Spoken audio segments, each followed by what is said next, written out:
ঢাকা কালীবাড়ি। এই মন্দিরটির সাথে জড়িয়ে আছে ওপার বাংলার ইতিহাস।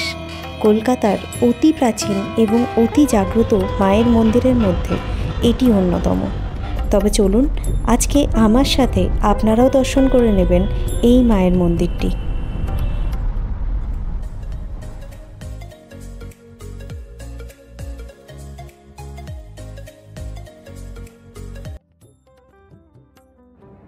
আনোয়ার শাহ রোডের এই জায়গায় আগে রক্ষাকালী পুজো হতো, কিন্তু রক্ষাকালী পুজোর পরেই ভাসান দিতে হয়, তাই মন্দির প্রতিষ্ঠার থেকে এখানে মা দক্ষিণাকালী। এই মন্দিরে যিনি প্রতিষ্ঠাতা ছিলেন তিনিও ছিলেন ওইপার বাংলার মানুষ। পাশেই ছিল ঢাকা আয়ুর্বেদের দোকান, তাই এই মন্দিরের নাম হয় ঢাকা কালীবাড়ি। মন্দিরটি অতি জাগ্রত হওয়ায় প্রতিদিন দূর দূরান্ত থেকে মানুষ আসেন এখানে পুজো দেওয়ার জন্য। পুজোর সামগ্রী আপনারা মন্দিরের পাশেই পেয়ে যাবেন। 50-100 টাকার বিনিময়ে আপনারা ফুল, মালা ইত্যাদি কিনে মায়ের মন্দিরে পুজোও দিয়ে নিতে পারেন। সন্ধেবেলার দিকে এলে আপনারা দেখতে পাবেন মায়ের সন্ধ্যা আরতিও।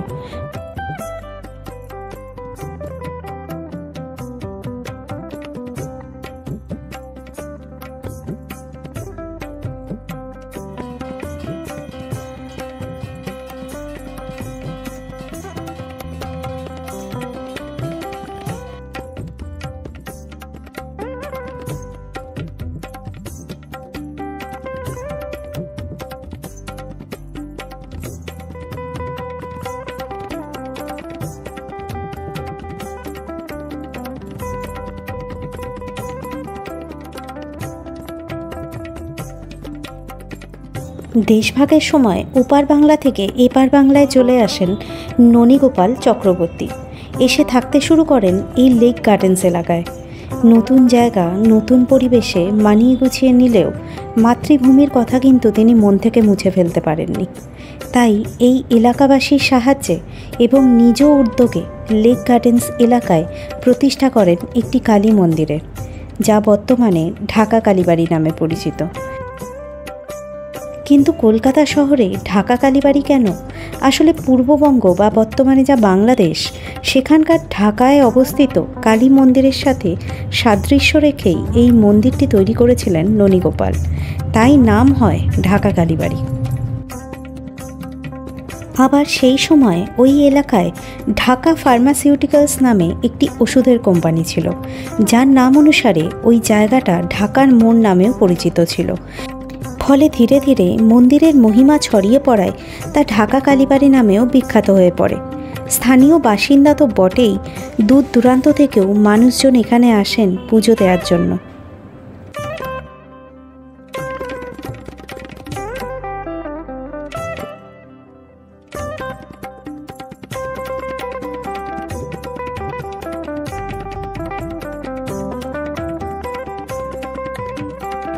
এই মন্দিরে মূলত বৈদিক নিয়মে পুজো করা হয়, সেই কারণের জন্য এখানে কোনো বলি প্রথার প্রচলন নেই।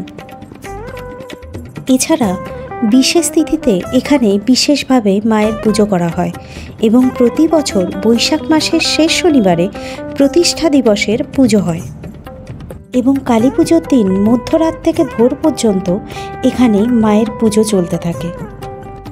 শনি মঙ্গলবারে মায়ের মন্দিরে ভোগের ব্যবস্থাও থাকে। অন্নভোগের পাশাপাশি দেয়া হয় এখানে নিরামিষ তরকারি, 5 রকমের ভাজা, পায়েস, চাটনি এবং 2 রকমের মাছের পদ। সন্ধেবেলায় এলে আপনারা পেয়ে যাবেন সিন্নি প্রসাদ এবং সন্ধ্যা আরতি দেখলেও আপনাদের মনটা ভরে উঠবে।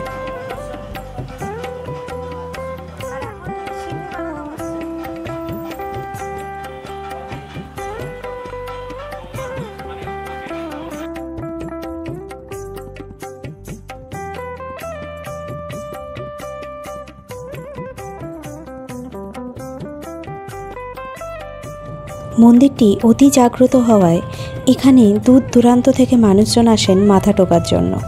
সন্ধেবেলা গেছিলাম, তখনও দেখলাম অনেক মানুষের ভিড়।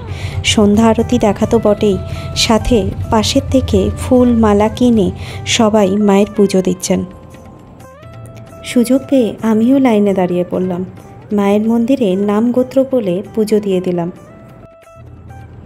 আপনারাও যদি এই মন্দিরে আসতে চান তাহলে আনোয়ার শাহ রোডের এই মন্দিরে আসার খুব সহজ উপায় হলো রবীন্দ্র সরোবর মেট্রো স্টেশনে নেমে সেখান থেকে অটো ধরে আপনারা সোজা চলে আসতে পারেন এই মন্দিরে।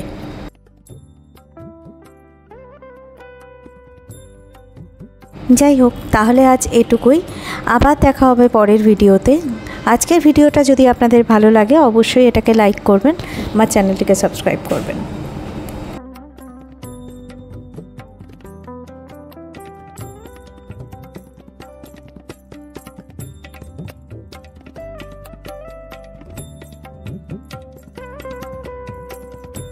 Thank you for watching.